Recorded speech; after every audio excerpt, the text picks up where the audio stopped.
ምስጋና ምንድነው? ሕይወት ማለት ሆድ ብቻ አይደለም። የሰው ልጅ እግዚአብሔርን ማመስገን አለበት።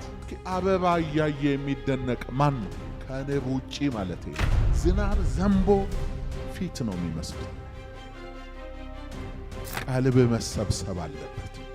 ስንቱ ነው በየጸበሉ ለምንድን ነው ብሎ ይጠይቃል። የአድናቆት ምክንያት ወፍራም ሽልጦ አይደለም፣ የሚሰበረው አጥንት ብቻ አይደለም። አንዳንዶቻችን የኋላ ታሪካችን ከሰው የማይቀላቅል ትንሽ ጽድቅ ኖሮን እንዳይመስላችሁ። እግዚአብሔርን የማይፈልገው የለም።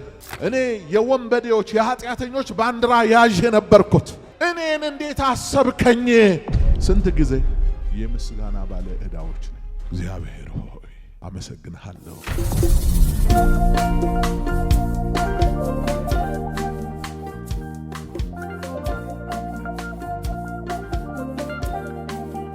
ዛሬ ጌታ ስለ ምስጋና ነው የሚያስተምረን። ምን እንደሆነ አላውቅም። ይሄ ቃል ልቤን ይዞታል ዛሬና በዳዊት መዝሙር እስቲ መዝሙር 150 ላይ የተጻፈውን ቃል አንብበን እንጀምራለን። ሃሌሉያ!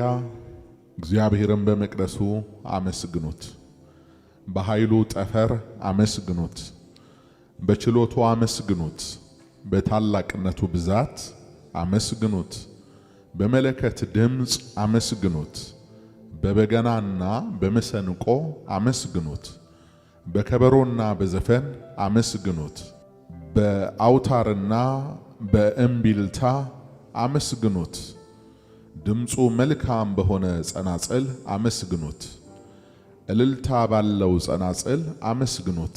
እስትንፋስ ያለ ሁሉ እግዚአብሔርን ያመስግን። ሃሌሉያ! እኔ ጸሎቴ ምኞቴ ምን መሰላችሁ? አንዳንድ ጊዜ ወደ ሆነ ከፍታ ደርሼ ራሴን ሳየው የሆነ መንፈሳዊ ዓለም ውስጥ ስገባ ምን አለ እነ እገሌም ይሄን ቢያዩት ብዬ እመኛለሁ። በሕይወታችሁ በጣም ጥሩ ነገር ሆኖላችሁ ወይ ጥሩ አጋጣሚ ተፈጥሮላችሁ ግን እናንተ የደረሳችሁበት ቦታ ላይ ወይ እናንተ የቀመሳችሁትን ምግብ ወይ የገዛችሁትን ቁስ ወይ የደረሳችሁበት ስፍራ ላይ እንዲደርሱ የምትመኟቸው ወዳጆች የሏችሁም ወይ? አይተውት ቢሆን ምትሉ ደርሰውበት ቢሆን ምትሉ እና ይሄንን እመኛለሁ። ሐዋርያው ጳውሎስ እንዳለ ክርስቶስ ኢየሱስ በልባችሁ እስኪሳል ድረስ ምጥ ይዞኛል አለ። የወንድ ምጥ ደግሞ ይታያችሁ ምጥ ነው ያለው እና ስለ ምጥ ሴቶች ይገባችኋል። ግን እንዴት ገባው? ወንዱ ጳውሎስ እንዴት ገባው? ምጥ ነው የሱ ነገር ገብቷችኋል። ግን ሌሎች እንዲገባቸው ለማድረግ ምጥ ነው፣ ስቃይ እና አማኝ በክርስቶስ ኢየሱስ እውነት እያማጠ ነው የሚኖረው በዚህ ዓለም ላይ እና የቀመስኩትን ቅመሱ፣ ያየሁትን እዩ፣ የነካውትን ንኩ እያለ ያመጣል፣ ሁሌ ያመጣል። ግን እውነተኛውን ምጥ ነው የምላቸው፣ አርቲፊሻሉን ምጥ አይደለም። እውነተኛው ምጥ በዘመን አይቆራረጥም። ሰኞ ግሎ ማክሰኞ አይበርድም። የሆነ ቀን ከፍ ብሎ የሆነ ቀን ዝቅ አይልም። በሕይወት ዘመናችሁ እስካላችሁ ድረስ ይንጣችሁ ነው የሚኖረው እና በመንፈስ ቅዱስ የሆነውም ደስታና መንፈስ ቅዱስ ብቻ አማኞችን እየወሰደ የሚመልሳቸው ደግሞ የሆነ ዓለም አለ። እንዲህ ነው ብሎ በቃል የማይብራራ አጥንት ውስጥ እንደ መቅኔ የሚገባ በልብ ላይ የሚፈስ ወደዚህ እንድትደርሱ ያልደረሳችሁ ምንድነው? ይሄ የሚወራው ነገር የሚለውን በወሬ አይሆንም። ገብታችሁ ነክታችሁ በቃ እንድትሉ ከዛ በኋላ ለዓለም መሆን አትችሉም፣ ለምድር መሆን አትችሉም። ለፍጥረታዊ ሩጫ ተላልፋችሁ አትሰጡም። በቃ ሃሌሉያ እግዚአብሔር ይመስገን። ጥቂት ስለ ምስጋና አወራችኋለሁ። እንደ ርዕስ መያዝ ከፈለጋችሁ የምስጋና ዓለም ልትሉት ትችላላችሁ። የምስጋና ዓለም ዳዊት በመዝሙር 150 ቁጥር 1 ላይ ሃሌሉያ እግዚአብሔርን በመቅደሱ አመስግኑት ብሎ ይጀምራል። ሃሌሉያ ሃሌሉያ ማለት እግዚአብሔር ይመስገን ማለት ነው። እግዚአብሔርን በመቅደሱ አመስግኑት፣ በኃይሉ ጠፈር አመስግኑት፣ በችሎቱ አመስግኑት፣ በታላቅነቱ ብዛት አመስግኑት፣ በመለከት ድምፅ አመስግኑት፣ በበገና በመሰንቆ አመስግኑት፣ በከበሮና በዘፈን አመስግኑት፣ በአውታርና በእምቢልታ አመስግኑት፣ ድምፁ መልካም በሆነ ጸናጽል አመስግኑት፣ እልልታ ባለው ጸናጽል አመስግኑት። እስትንፋስ ያለ ሁሉ እግዚአብሔርን ያመስግን። ሃሌሉያ።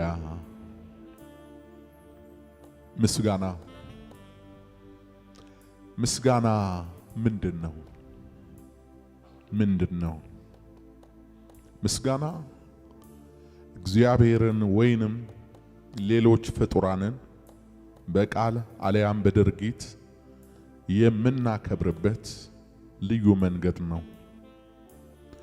ምስጋና ስለተደረገልንና ስለተቀበልነው አንዳች ነገር የምንመልሰው አዎንታዊ ምላሽ ነው። ምስጋና የደስታና የኃይል ምንጭ ነው። ምስጋና የመልካምና የበጎ ሕይወት የብዜት ሕግ ነው። ምስጋና ትክክለኛውን የሰው ልጅ ሕይወት የመኖር ምልክት ነው። ምስጋና መልካም ነው። ምስጋና ሸጋ ነው።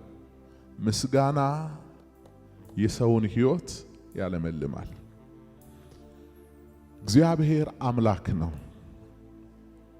ስለሆነም ምስጋና ይገባዋል።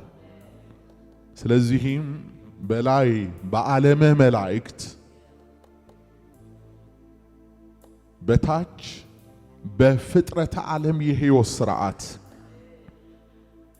በባህር ውስጥ ያሉት ልዩ ልዩ ፍጥረታት በየብስ ላይ የሚሽከረከሩት አያሌ ፍጥረታት እግዚአብሔርን በራሳቸው መንገድ ያመሰግኑታል። ይህ ዓለም በምስጋና የተሞላ ነው።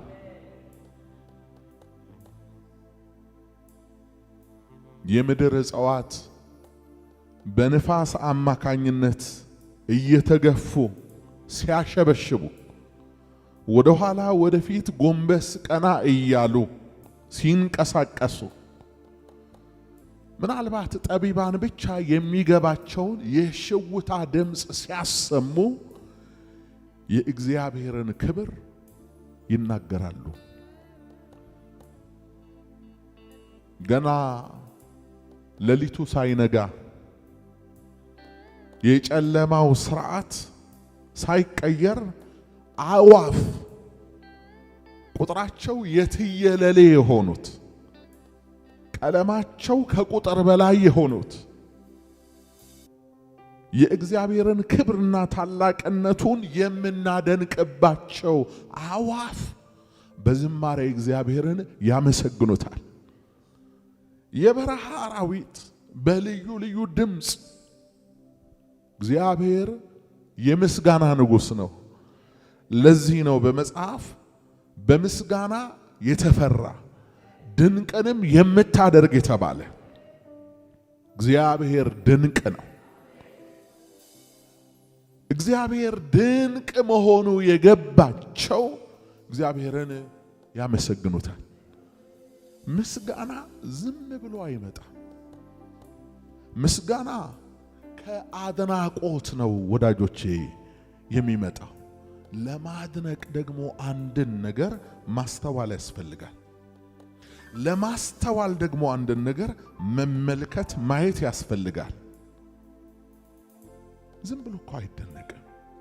አንድ ነገር አይታችሁ ዋው ለማለት ቀልብ መሰብሰብ አለበት። የምታስተውሉበት አይምሯችሁ መንቃት አለበት። የምታዩበት እይታ ከሰዎች የተለየ መሆን አለበት። አለበለዚያ ሰው ዝም ብሎ አያመሰግንም፣ አያደንቅም። ለዛ እኮ ነው አንዳንድ ጊዜ በግብዣ ቦታዎች ላይ ሰዎች ይገኙና ግብዣውን ግብዣ ያደረጉ ብዙ ነገሮችን አያስተውሉ። አንድ ነገር ላይ ብቻ አተኩረው ይመለሳሉ። ግብዣው ግን ግብዣ የሆነው በብዙ ነገር ነው። ልክ ያንን ስፍራ ያንን አዳራሽ ዲኮር ከማድረግ ይጀምራል። ያንን ስፍራ ያስዋቡት ሰዎች ለዝግጅቱ እጅግ የተጨነቁና ያንን ግብዣ ለማድረግ በጣም የደከሙ ናቸው። የአእምሯቸውን ጭማቂ እዛ ቦታ ላይ ጉልበታቸውን፣ ገንዘባቸውን፣ ሁሉን ነገር አፍስሰው ምናልባት ቤቱ ተቀብቶ ከሆነ ዝም ብሎ አይደለም የተቀባው፣ ቀለሙ ተመርጦ ነው። ቀቢዎቹ ተጨንቀውበት ነው። ስለዚህ ወደ ግብዣው የሚገቡ ሰዎች የዛን ቤት ውበት እንዲያደንቁላቸው ጭምር ይፈልጋሉ ማለት ነው ባለሙያዎቹ። ግን እስኪ ሳንዋሽ እንነጋገርና እንዲህ አይነት ነገሮችን ለማየት የታደላችሁ ስንት ናችሁ? በቀለማት ውበት የተለከፋችሁ በቃ ለእናንተ ከምንም በላይ የሆነላችሁ ሰዎች፣ በአበቦች ውበት የምትደነቁ እነዛ የተዘረገፉ አበቦች ብዙ ጊዜ ታውቃላችሁ እንደ ልማድ ይሆንና ባለስልጣናት ሲናገሩ በሚናገሩበት አካባቢ ላይ ወይ ደግሞ ሰርገኞች ባሉበት አዳራሽ ወይ በተለያየ ግብዣ ቦታ ላይ ልዩ ልዩ አበቦች አሉ። ግን አበቦች ላይ እንደ ንብ አይኖቻችሁን የምትተክሉ ስንቶች ናችሁ? አንዳንድ ሰው ምን አይነት አበባ በዛ ስፍራ እንዳለ ሁሉ አያይ። እንደውም አበባ ደስ የማይለው ሰው አለ። ምን ያደርግልኛል አበባ፣ ሌላ ነገር ይሰጡኝ አይሻልም የሚል ሰው አለ። ወዳጆቼ ሰው በእንጀራ ብቻ አይኖርም ተብሎ ተጽፏል። ሕይወት ማለት ሆድ ብቻ አይደለም። አይኖቻችን ምግብ ይፈልጋሉ። ቆንጆ ማየት፣ መልካም ማየት፣ ከዛ ዋው ይላሉ። ጆሮቻችን ምግብ ይፈልጋሉ። መልካም መስማት፣ በጎ የሆነውን ማድመጥ፣ ከዛ ዋው ይላሉ ማለት ነው። አፍንጫችን ምግብ ይፈልጋል። መልካም መዓዛ ማሽተት፣ ጥሩ ጠረን መማግ። በነገራችን ላይ እግዚአብሔር የሰውን ልጅ ሲፈጥረው ግሩምና ድንቅ አድርጎ ነው የፈጠረው። ለዚህ ነው ዳዊት ግሩምና ድንቅ ሆኜ ተፈጥሬያለሁና አመሰግንሃለሁ ይላል። ለአንክሮ ለተዘክሮ ከተፈጠሩት ከካህለ ፍጥረት ለመታሰቢያ ወይ ደግሞ እንድንደነቅ ወይ ያገለግሉን ዘንድ ከተፈጠሩት ፍጥረታት ውስጥ እስኪ አበባ እያየ የሚደነቅ ማን ነው? ከንብ ውጪ ማለቴ ነው። ለአህያ አበባ ምኗ ነው? ለአንበሳ አበባው ምኑ ነው? ወዳጆቼ ከፍጥረታት ሁሉ አልቆ እግዚአብሔር ሲፈጥረንና እነዚህን ሁሉ በዓለም ውስጥ ያሉት ነገሮችን እግዚአብሔር ወደዚህ ምድር ሲያመጣቸው ለኛ ነው። ስለሚያስፈልጉን ስለሚገባን እግዚአብሔር ይሄን ሁሉ ፈጥሮልናል። ታዲያ ይሄን እያየን ካልተደነቅን በምን ልንደነቅ ነው? የአድናቆት ምክንያት ወፍራም ሽልጦ አይደለም። ሰው ከዚህ ያልፋል።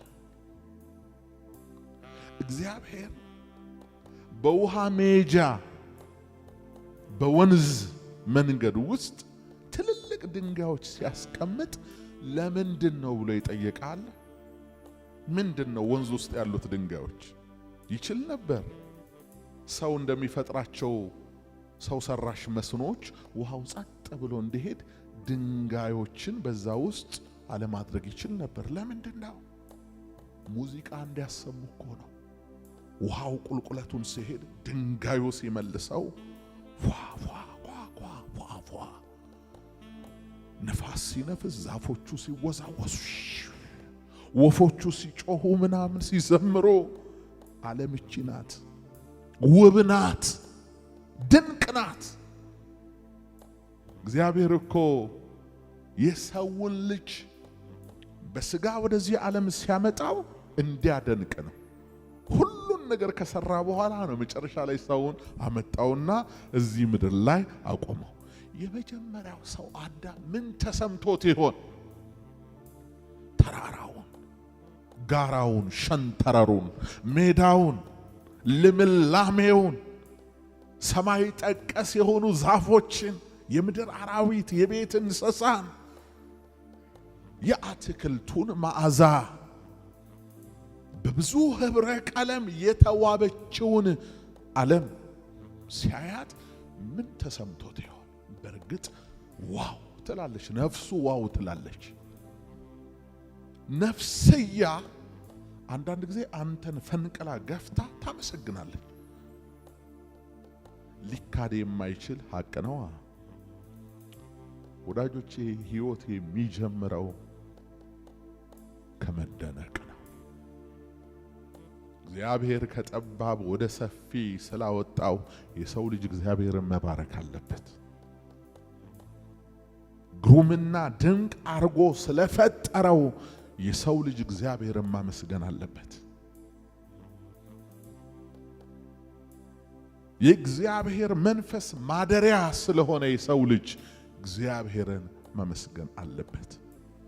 ጥበብና ማስተዋል የተሞላ አእምሮ ባለቤት ስለሆነ ሰው እግዚአብሔርን ማመስገን አለበት።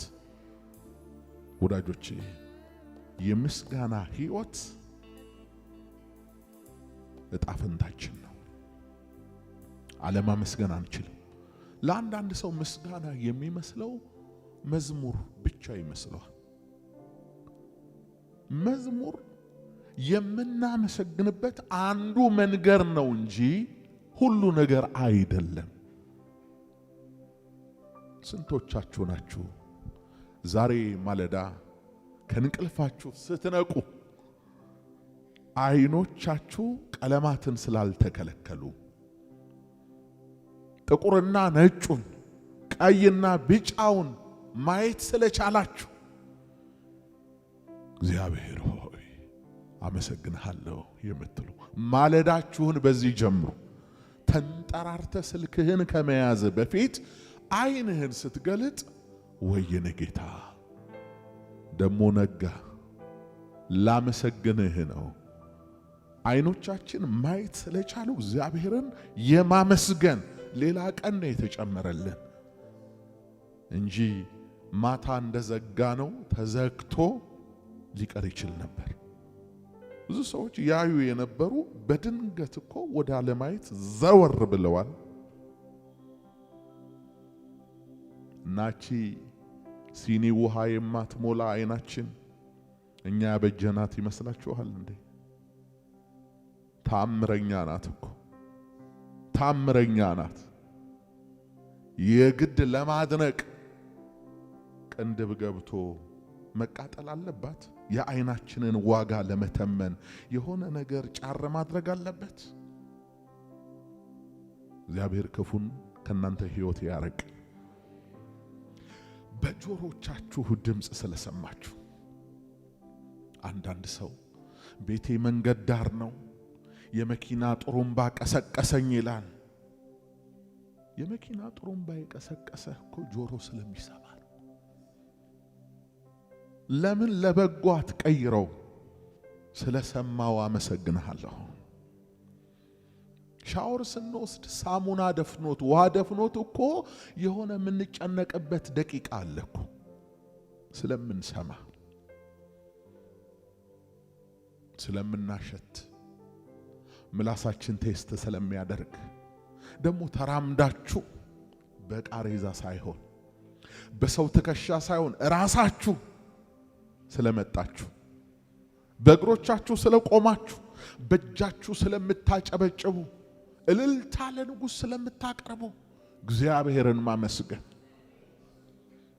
ሰው በገንዘቡ ባልገዛው ሰው በራሱ ባላመጣው ነገር የምስጋና ዕዳ አለበት።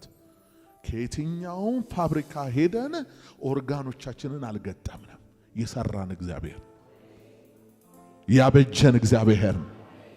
ስለዚህ የምስጋና ባለ ዕዳዎች ነን።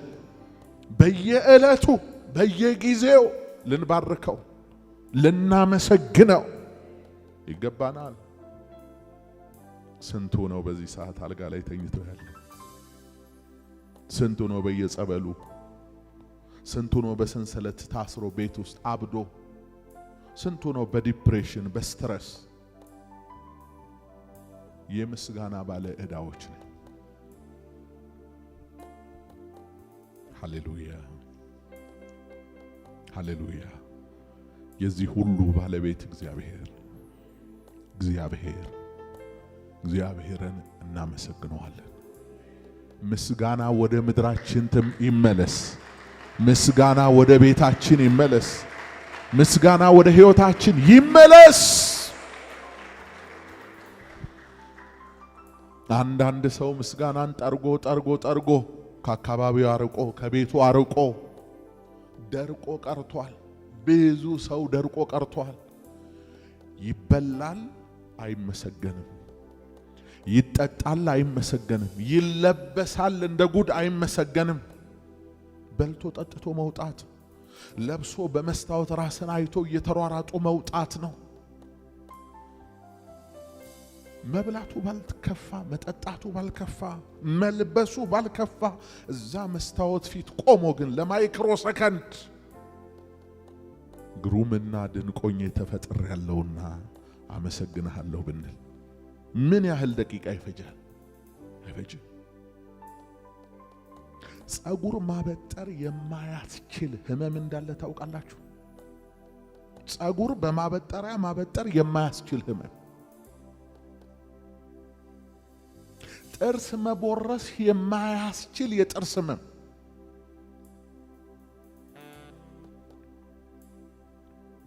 እግዚአብሔር መልካም ነው።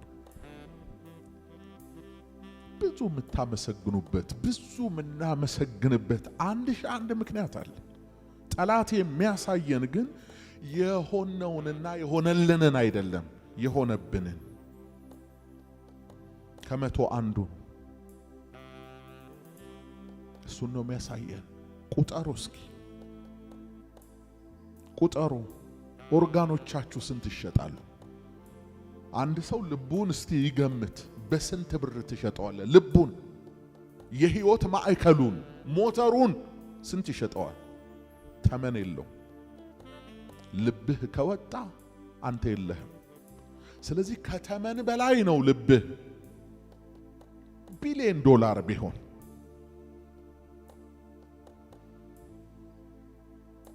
ኩላሊትህ ስንት? ሳምባህ ስንት? እናንተ ደሃነኝ ያልከው ራስህን በምን ተምነኸው? በዚህ ዓለም ገንዘብ በሳጥን ቢኖርህ እኮ ድንገት መንግስት ቢለወጥና የሆነ ስርዓት ቢቀየር እኮ ያ ገንዘብ እኮ ቅጠል ነው። ከዚህ ቀን ጀምሮ አገልግሎት አይሰጥም ይባላል። ሳጥን ሙሉ ወረቀት ባዶ ቅጠል ማለት ነው። አንተ ከገንዘብ በላይ ነህ። አንተ ከብር ከወርቅ በላይ ነህ። ለዛ መሰለኝ እኮ የገዛን በብር በወርቅ አይደለም በከበረ በልጁ ደም ነው። ራስን ከማን ጋር ነው የምትለካው?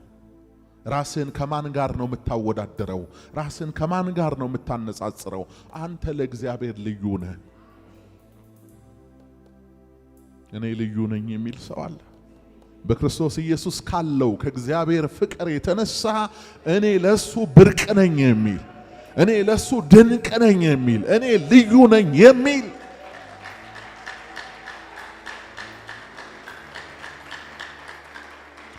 አንዳንድ ሰዎች ዋጋቸውን እንኳን አላወቁ። ስንት ይለጠፍብህ ቢባል አንዳንድ ሰው ምናልባት የሆነ ቁጥር ይጠራ ይሆናል።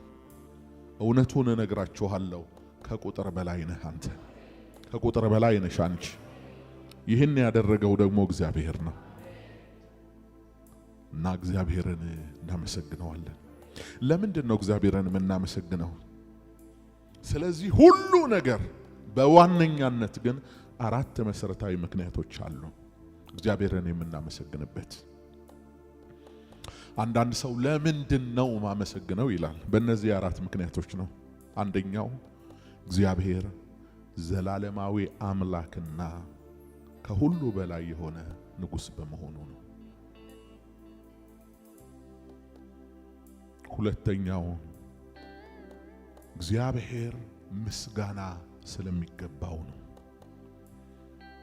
መዝሙረኛው ዳዊት በመዝሙር 18 ቁጥር 3 ላይ ምስጋና የሚገባውን እግዚአብሔርን እጠራዋለሁ ይላል። ምስጋና ይገባዋል። የተገባው ስለሆነ ፍጥረት ያመሰግነዋል።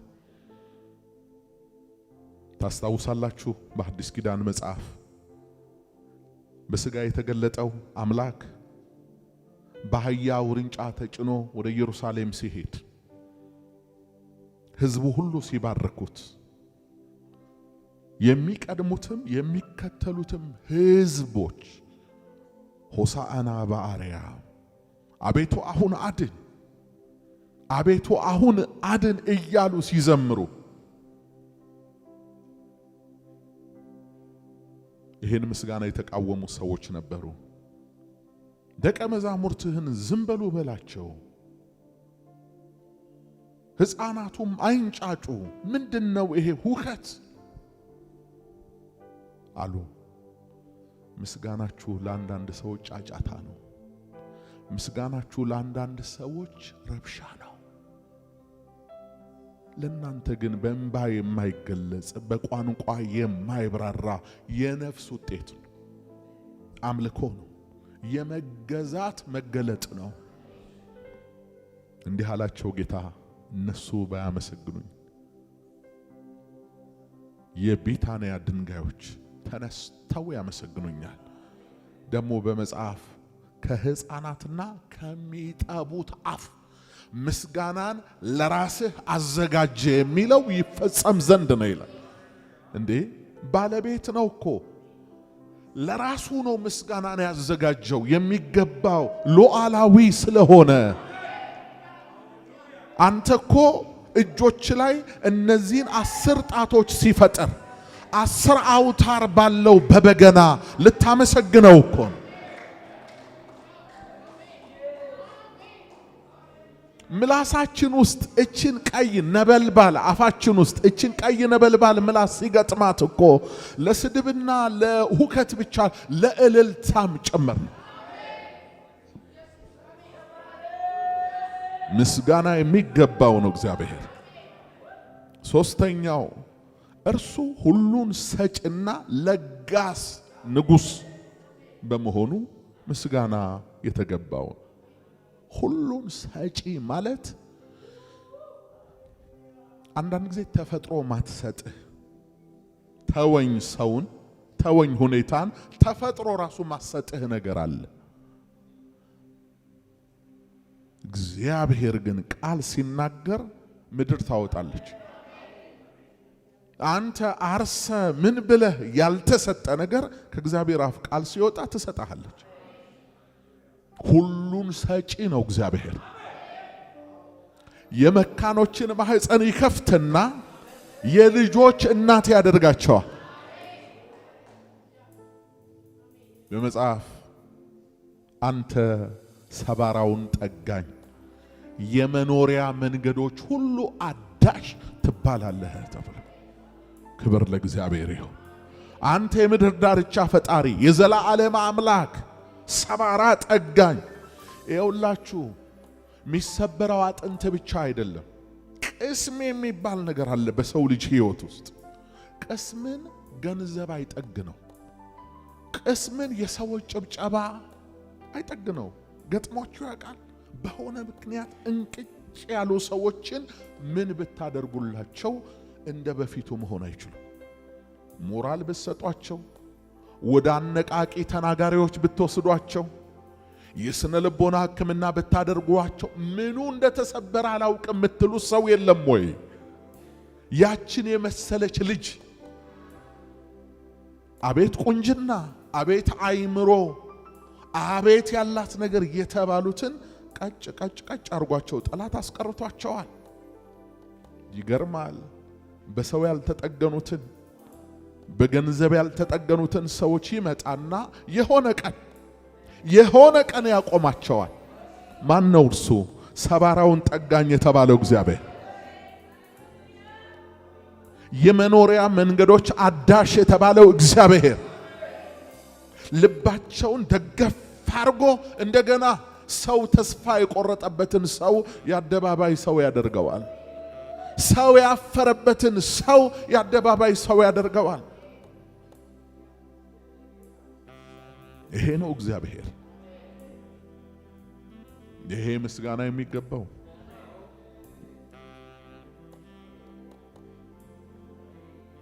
በመዝሙር 145 ቁጥር 15 ላይ የሁሉም አይን አንተን ተስፋ ያደርጋል ይላል። የሁሉም እግዚአብሔርን ደጅ የማይጠናው የለም። እግዚአብሔርን የማይለምነው የለም። እግዚአብሔርን የማይፈልገው የለም። ለምን?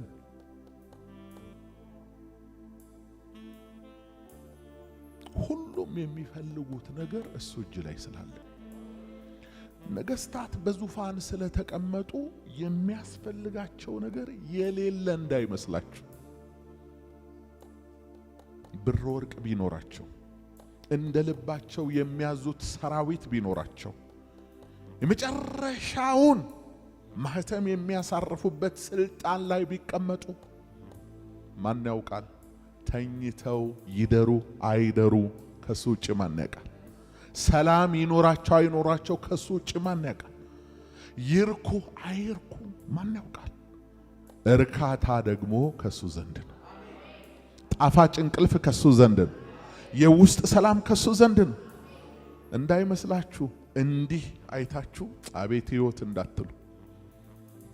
በረዘሙ ግንቦች ቤታቸውን የሰሩ በወይን ዳስ ውስጥ የሚዝናኑ የጣፈጠ የሚበሉ ጣፋጭ የሚጠጡ የከበረ የሚለብሱ በጣም ጥሩ ሕይወት የሚኖሩ ከመሰላችሁ ተሳስታችኋል። ይሄ ሽፋኑ ነው። ወደ ውስጥ ሲገባስ፣ ወደ ህሊና ወደ ነፍስ እረፍት ሲመጣስ እንዲህ ከሩቅ እንዳያችሁት ነው ወይ? ላይሆን ይችላል፣ ሊሆንም ይችላል። ግን አንዳንድ ጊዜ በገንዘብም በምንም ማይገኝ ነገር እግዚአብሔር እጅ ላይ ነው ያለው። ከዚህ ሁሉ ነገር እግዚአብሔር በእጁ የያዘው ምን ይመስላችኋል? ሰውን ከእግዚአብሔር እጅ ላይ ምንድን ነው የሚፈልገው? ምን ይፈልጋል ሰው? ደስታ የምትባለው ኒውክለስ ያለችው ወርቅና ብር ውስጥ አይደለም። ይሄ ቢሆን ወርቅ ነጋዴዎች በተደሰቱ፣ በኩንታል የሚያሸጋግሩት በተደሰቱ። ደስታ ዝና ውስጥ አይደለም። እስኪ ዝነኞችን ጠይቋቸው፣ ዓለም የሚከተላቸውን ደስታ ዝና ውስጥ አይደለም። ደስታ ዕውቀት ውስጥ አይደለም። ደስታ እግዚአብሔር እጅ ላይ ነው። ደስታ የምላችሁ ደግሞ እውነተኛውን ደስታ ነው። ይሄ አርቲፊሻሉን ደስታ አይደለም። ይሄ የምናስመስለውን የኢንስታግራምና የምን ደስታ ይሄ የውሸት ፈገግታውን አይደለም።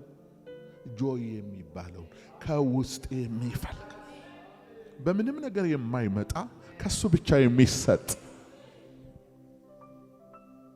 ክብር ለእግዚአብሔር ይሁን። የመንፈስ ቅዱስ ደስታ የሱ ደስታ ኖረህ አልኖረህ አገኘህ አጣ ተከበብክ ብቻህን ሆንክ ለውጥ የማያመጣ በሱ ብቻ ዝም ብሎ ይነፍሳል። አንዳንድ ውልብ ሲል ሳታውቀው ፈገግ ትላል። ይሄ እሱ ደስታ የሁሉም አይን አንተን ተስፋ ያደርጋል። ወታደሩ እሱን ተስፋ ያደርገዋል። ነጋዴው እሱን ተስፋ ያደርገዋል። ገበሬው እሱን ተስፋ ያደርገዋል። አገልጋዩ እሱን ተስፋ ያደርገዋል። የሁሉም አይን እሱ ደግሞ ለሁሉ ሰጪ። ይቅርታ ካንተ በፊት የመጣ ወንድምህ ወስዷል አሁን የለኝም የማይል አይገርምም? ለገሌ አበድሬው እጄ ባዶ ሆነ የማይል ቀደም ብለሽ ብትመጪ ኖሮ የማይል ሁሉን ሰጪ የሆነ ጌታ፣ ለጋስ የሆነ ጌታ፣ የማያልቅበት ጌታ ስለሆነ እግዚአብሔር ምስጋና ይገባዋል። አራተኛው ቸርና መሐሪ ስለሆነ ቃሉ ቀለለብን ይሆን? ቸር ነውና በሉ እስኪ። አይገርምም? እስራኤል ዘወትር የሚዘምረው መዝሙር ነው። እግዚአብሔርን አመስግኑት ቸር ነውና ይላል መሪው፣ የኳየር መሪው ሊደሩ ቸር ነውና ይላል። ህዝቡ ደግሞ ከታች ያለው ምህረቱ ለዘላለም ነውና። የአማልክትን አምላክ አመስግኑት ምህረቱ ለዘላለም ነውና። የጌቶችን ጌታ አመስግኑት ምህረቱ ለዘላለም ነውና። እርሱ ብቻውን ታላቅ ተአምራትን ያደረገ ምህረቱ ለዘላለም ነውና። ብቻውን ሰማይና ምድርን የሰራ ብቻውን ታላላቅ ብርሃናትን የፈጠረ ለፀሐይ ቀንን ያስገዛው ለጨረቃና ለከዋክብት ሌሊትን ያስገዛቸው ከበኩራቸው ጋር ግብፅን የመታ የኤርትራን ባህር በየክፍሉ የከፈለ እስራኤልን በደረቅ ያሻገረ ፈርዖንና ሰራዊቱን በኤርትራ ባህር የጣለ በምድረ በዳ የተነሱትን ኃያላን ነገስታት የመታ ታላላቆች አቤት አቤት አቤት ለስጋ ሁሉ ምግብን የሚሰጥ ማንን አመስግኑ? ነፍሴ ሆይ እግዚአብሔርን ባርክ። ከዚህ ስትወጡ የምስጋና ዓለም ውስጥ ያስገባችሁ። ሀገር የነጠፈባት ይሄ ነው። ከተማ የተቸገረው በዚህ ነው።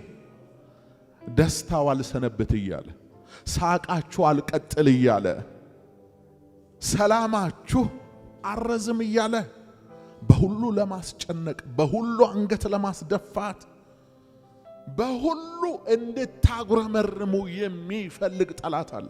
ዛሬ ወገቡ በእሳት ይወጋ። አንድ ሰው አለ ወይ እኔና ቤቴ እግዚአብሔርን እናመሰግናለን የሚል፣ እኔና ቤቴ እግዚአብሔርን እናመልከዋለን የሚል፣ እኔና ቤቴ እንባርካለን የሚል፣ ቢሞላ ባይሞላ ቢሆን ባይሆን ቢደረግ ባይደረግ በከፍታ በዝቅታ በማግኘት በማጣት በጤና በህመም በእርስት መካከል በስደት ለብቻው ነው። እግዚአብሔርን ማመስገን ልዩ ህይወት ነው። ከምንም ጋር አይቀላቀልም። ሎተሪ ቢወጣ ባይወጣ፣ አክሲዮን ቢሳካ ባይሳካ፣ ንግድ ቢቀና ባይቀና ከዚህ ጋር አይገናኝ። ልዩ ነው።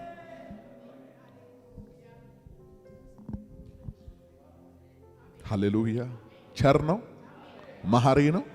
ወዳጆቼ ወተን የምንገባው በምህረቱ ነው።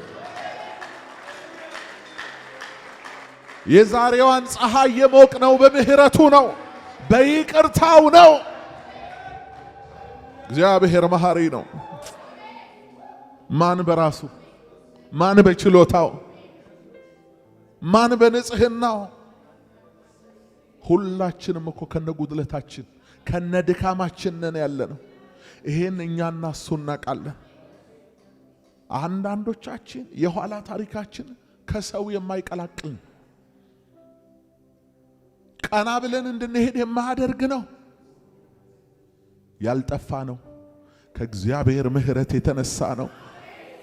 ርኅራኄው አያልቅምና ማለዳ ማለዳ አዲስ ነው ይል እየተወልን እየማረን እየራራልን ይቅር እያለን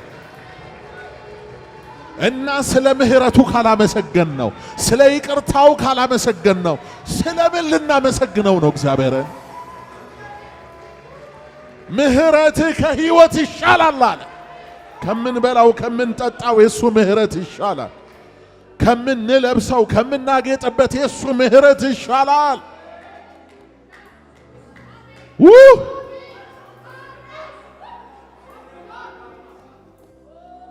ሁለተኛ ዜና መጽሐፍ ምዕራፍ 5 ቁጥር 13 ላይ እግዚአብሔር ቸር ነውና ምሕረቱም ለዘላለም ነውና እግዚአብሔርን አመስግኑት ይላል መጽሐፍ።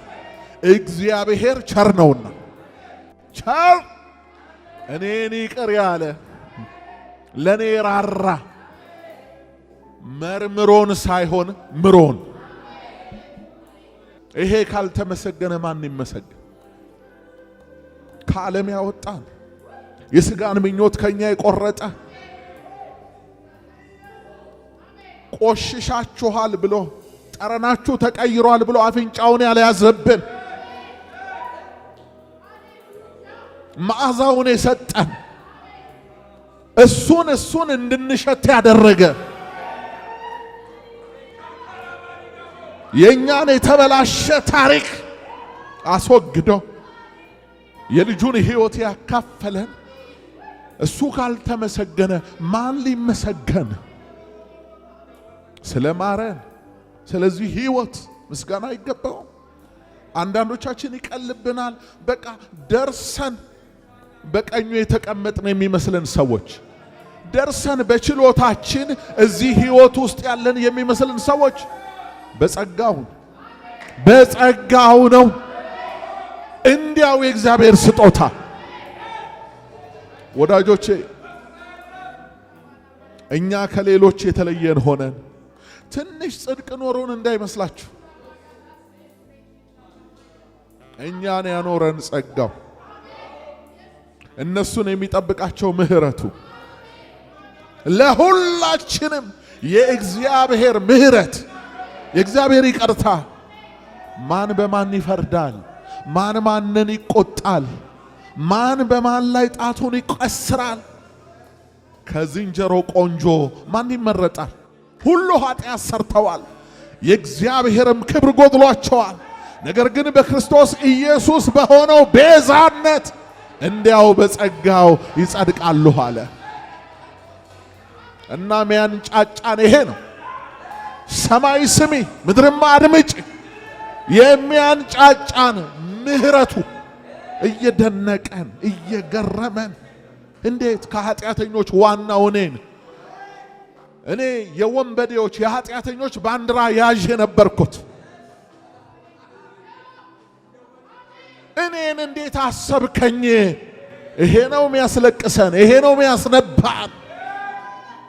ሌሎች ሲጠቋቆሙብን እኛን ለማዋረድ ቅስማችንን ለመስበር መጽሐፍት ሲያገላብጡ አፋቸውን ሲከፍቱ ኮሜንት እናደርጋለን ብለው ገብተው የማይሆን ነገር ሲያደርጉ እሱ እየማረ እየራራ ይቅር እያለ ስንት ጊዜ አንዴ ሁለቴ እችን ብቻ የዛሬን አውጣኝ ብለነው ስንት ጊዜ አውጥቶን ያውቃል። እኛ የዛሬን ስንል እሱ የዘላለም አውጪ። አቤት እግዚአብሔር! እግዚአብሔር እየተናገረ ነው። በሁሉ ሁል ጊዜ እግዚአብሔርን አመስግኑ። በሁሉ ሁል ጊዜ፣ በሁሉ ሁል ጊዜ። እስኪ በሉ በሁሉ ሁል ጊዜ። አንደኛ ተሰሎንቄ ምዕራፍ 5 ቁጥር 16 ላይ ሁል ጊዜ ደስ ይበላችሁ፣ ሳታቋርጡ ጸልዩ፣ በሁሉ አመስግኑ የሚል ቃል አለ። በሁሉ አመስግኑ። አሁን ይሄን ቃል ሲሰማ አንዳንድ ሰው ራሽናሊስት የሆኑ ሰዎች እንዴት ሰው ሁል ጊዜ ሊያመሰግን ይችላል? አንዳንዴ እኮ ማጉረምረም አለበት፣ ይሄ ደግሞ ተፈጥሯዊ ነው ሊል ይችላል። እውነት ነው። እንደ ባለ አእምሮ አሳቢዎች ይሄ ነገር ትክክል ነው። ነገር ግን የማይሻረው ሕያው የሆነው የእግዚአብሔር ቃል በሁሉ አመስግኑ አለ። ቃሉ እውነት ነው። ይህ ቃል በሁሉ አመስግኑ ያለው በሁሉ ማመስገን ስለሚቻል፣ የሰራን ያውቀናል፣ የፈጠረን ያውቀናል፣ በሁሉ አመስግኑ ብሏል። ይቻላል። ሰው እንዴት በሁሉ ያመሰግናል? ይቻላል፣ ይቻላል። እውነት ነው። ክፉ ደግ አለ፣ ሐዘን ደስታ አለ፣ ሙላት ጉድለት አለ። መቼም በሙላት የኖረ ሰው የጎደለበት ቀን እንዴት ሊያመሰግን ይችላል የሚል ጥያቄ ነው አይደል? ለዚህ ምሳሌ የአማኞች ሕይወት ነው፣ የክርስቲያኖች ሕይወት ነው። ሌላውን ሁሉ ትቼ ሐዘን የሚባለውን መጥፎ አጋጣሚን እንዴት ለምስጋና እንደሚጠቀሙበት አማኞች እነግራችኋለሁ። ከቤተሰብ በሐዘን አንዱን ያላጣ የለም። መቼም ሰው ስለሆንን ሐዘን አብሮን ይኖራል እና እናንተ ብቻ አይደላችሁም ሰው የሚሞትባችሁ፣ እኛም ሰው ይሞትብናል። በዛን ቀን ታዲያ የአማኞች ቤት ያ የሐዘን ድንኳን ከሐዘን ይልቅ ዝማሬ፣ ከሐዘን ይልቅ የእግዚአብሔር ቃል፣ ከሐዘን ይልቅ የምስጋና መድረክ የሚሆነው በምን ምክንያት ይመስላችኋል? ሕይወታችንን ብቻ አይደለም ሞታችንንም ቢሆን ለምስጋና አርጎታልና እሱ። በአማኞች የሐዘን ሕይወት የምትሰሙት ቃል ወዮ ወዮ አይደለም። ምንም ይሁን ምንም ይፈጠር፣ የቤተሰብ ዋናውም ሰው ወደ ጌታ ይሂድ፣ ከአፋችን የሚወጣው ቃል አንተ መልካም ነህ። እያለቀስን ግን አንተ መልካም ነህ። እንደ ሰው እያዘንን አንተ መልካም ነህ። እግዚአብሔር ሁል ጊዜ ትክክል ነህ፣ በሥራ ትሳሳት እያልን ነው እግዚአብሔር የምንባረከው። እግዚአብሔርን ለሚያምኑት ደግሞም እንደ ሐሳቡ ለተጠሩት ነገር ሁሉ ለበጎ እንዲደረግ። ነገር ሁሉ ለበጎ ነው አይደለም፣ ለበጎ እንዲደረግ ይገለብጠዋል እግዚአብሔር፣ ለበጎ ያደርገዋል እግዚአብሔር። ነገሩ ክፉ ነው፣ ግን እግዚአብሔር ለበጎ ይቀይረዋል።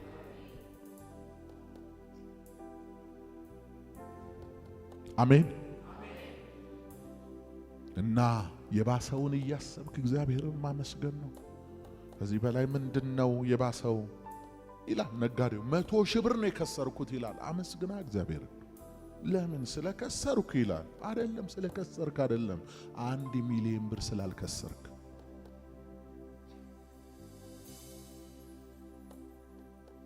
አንዳንድ ሰው አለ ጣቴ በግራይንደር ተቆረጠ፣ 2 ጣቴን አጣው እያለ ዘላለሙን አመስግን እግዚአብሔርን። ለምን 2 ጣትን ስላጣ አይደለም፣ 5ቱንም ስላላጣ። አንድ የመኪና ስፒኪዮ ተሰርቆበት መንደሩን ሙሉ ከቦ በቃ ኧረ አመስግን። 4ቱንም ጎማዎች ወስደው ድንጋይ ላይ አቆመው ይሄዳሉ የዘመኑ ሌቦች። በቃ ወደ ምስጋና ቀይረው። በሁሉ አመስግኑ ማለት ይሄ ነው። አሜን። በመከራም በሐዘንም በስደትም ቢሆን ታስታውሳላችሁ የጳውሎስና የሲላስን ሕይወት አይደለም? የሐዋርያት ሥራ ምዕራፍ 16 ቁጥር 25 ላይ እስር ቤት ናቸው፣ በሰንሰለት በእግረ ሙቅ በመንፈቀ ሌሊት ግን ወይኔ ቤቱን ሁሉ የሚያናውጥ የምስጋና ድምፅ ይወጣል። በእርግጥ የጳውሎስና የሲላስ ብቻ አይመስለኝም፣ አብረው ኤንጅሎችም ገብተው እየናጡት ነው በምስጋና። ታስረው የሚያመሰግኑ እነማን ናቸው? አማኞች። ወይኔ ወድቀው የሚያመሰግኑ እነማን ናቸው? አማኞች። በሸንጎ ፊት ቆመው በሰይፍ ማስፈራሪያ እየደረሰባቸው የሚያመሰግኑ አማኞች። ለማመስገን አንዳንድ ሰው ሆዱ መጥገብ እንዳለበት ያስባል። ሳንበላ ይላል እናመስግን፣ ሳንበላ ተነሱ እግዚአብሔርን እናመስግን። ምን አግኝቼ? የግድ እኮ ቪዛ ሊመታልህ አይገባም። የግድ እኮ የሆነ ዕቁብ ሊደርስ አይገባም። ይሄ ዓለም ውስጥ ያለ ደስታ ምንጭ ነው። የሆነ ነገር ሀፕን ሲያደርግ ከዛ ለምስጋና። በእግዚአብሔር ዘንድ ግን እንደዚህ አይደለም። ምስጋና አይቋረጥም። በሁሉ ጉድለታችንን ለሞላ፣ ሰባራችንን ለጠገነ፣ አንተና ቤተሰብህን ለጠበቀ እግዚአብሔር ይመስገን። እንዳረጀም አባትህ በሕይወት አለ፣ እንዳረጀች እናትህ አለች። ከቤተሰቡ አንዱን አጉድሎ ሰርግህን ወደ ለቅሶ ለመለወጥ የጠበከውን የደስታ ቀን ለማበላሸት የሚያደባ አለ። ዘንዶውን የወጋው መቅሰፍት ከቤት የከለከለ ጌታ ነው። እናመስግን። ስለ ትዳርህ አመስግን። እግዚአብሔር ስለሰጠ ልጆች አመስግን። በዙሪያ ስላሉ መልካም ቅን ጓደኞች ባልንጀሮች አመስግን። ስለ ጎረቤቶችህ አመስግን። ስለምትኖርባት ምድር አመስግን። ሁሉ ጊዜ መቼ የዘመን መለወጫ አዲስ ዓመት ላይ የፋሲካ ቀን፣ የገና ቀን ኖ፣ ሁሉ ጊዜ በቀን በሌሊት። ለምንድን ነው በቀን በሌሊት ሁሉ ጊዜ? ኃይል ነው ምስጋና። ገና በገናህን ስትቃኝ ላመስግን ብለህ ስትጀምር ይሄው ገና እኮ ሲደረደር በገና ትቆሙ የለ ኃይል ከየት አገኛችሁ? የመቆም ኃይል በምስጋና ውስጥ ያለ አቅም። ኢያሱና የእስራኤል ልጆች ግንቡን እንደ ውሃ የናዱበት፣ ዮርዳኖስን የከፈሉበት፣ ኢዮሳፍጥ መዝሙር የጻፈበት እና በጠላቶቹ ላይ በኃይል የወደቀበት፣ እስራኤል ድል የተቀዳጀበት ዙፋኑ እኮ በምስጋና የተሞላ። እዛ ምስጋና ብቻ ማጉረምረም የለም። ማጉረምረም በረሃ ውስጥ ነው። የማጉረምረም ሕይወት የበረሃ ሕይወት ነው። ፀሐዩ፣ ሙቀቱ፣ ንዳዱ፣ ውሃ የለም፣ ምግብ የለም። በረሃ ሕይወታቸው በረሃ የሆነባቸው ሰዎች ሙሉ በሙሉ ቢለብሱም እንዳታምኗቸው። በልብስ አይደለም የሰው ሕይወቱ በምስጋና ነው። ሕይወታቸው ገነት የሆነላቸው ሰዎች ደግሞ አሮጌም ለብሰው ከፊታቸው ፈገግታ ይጠፋ። በጎመኑም እግዚአብሔር ይባረክ፣ በቆሎም እግዚአብሔር ይባረክ። ባለህ ነገር መርካት። አንዳንድ ሰው እርካታ ያለው በዙረት ይመስለዋል። እዛ ይሄዳል። አንተ ሰካራም አይደለም። አንዳንድ የሰካራም ፕሮቶኮል የሌላቸው ሰካራሞች አሉ። በስካርም ሕይወት እኮ አለ፣ ፕሪንሲፕል አለ አይደል? ተረጋግቶ ቁጭ ብሎ አንድ ቦታም ይጠጣል፣ ግርግዳ ተደግፎ በደም። አንዳንዱ ደግሞ አይደሰትም። እዚህ ሲገባ ጭር ይልበታል። ጨምረው ሙዚቃውን ወደ ላይ ይላል። እዛ የሚጠጣውን ምንድነው አንቺ ይላል።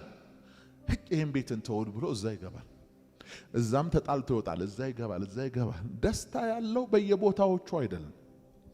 በዚህ እንኳን የሚገኘው ደስታ ጥቂቱ ደስታ እንኳን በዛ አይደለም ያለ እና በጭፈራውስ ደስታ ያለ የሚመስላቸው ሰዎች ዛሬ እዛ ነው የሚገባው። በቃ ይቀወጣል ዛሬ ምናምን።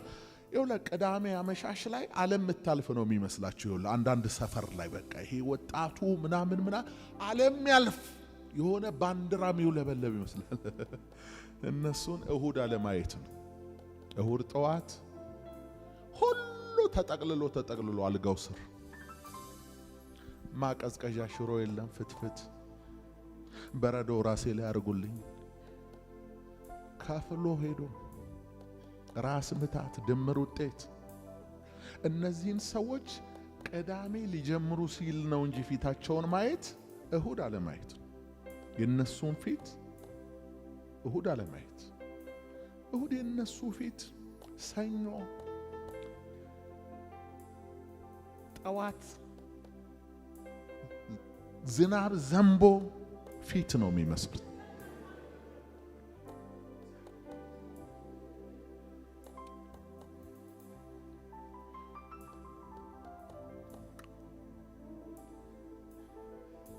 በሁሉ አመስግኑ። በሁሉ ኤፌሶን 5:20 ላይ ሁል ጊዜ ስለ ሁሉ በጌታችን በኢየሱስ ክርስቶስ ስም አምላካችንና አባታችንን አመስግኑ ይላል። እናመሰግናለን። ማጉረምረም ማማረር ከህይወታችሁ ይመታ። እጭ የሚል ህይወት ከናንተ ህይወት ይመታ በኢየሱስ።